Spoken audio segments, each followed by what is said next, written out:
Ipinahayag ng US military na pinabagsak nito ang isang missile na pinaputok laban sa USS Laboon na nakahimpil sa Red Sea sa pamamagitan ng isang US fighter aircraft.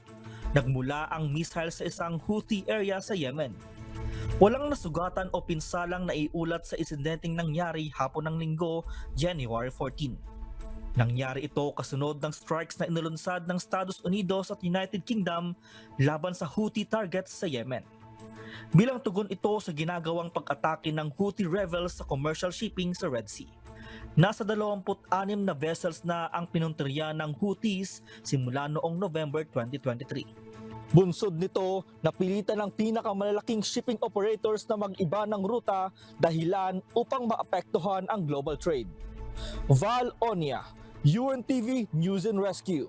Diyos ang aming sandigan, serbisyo publiko ang aming pinahahalagahan.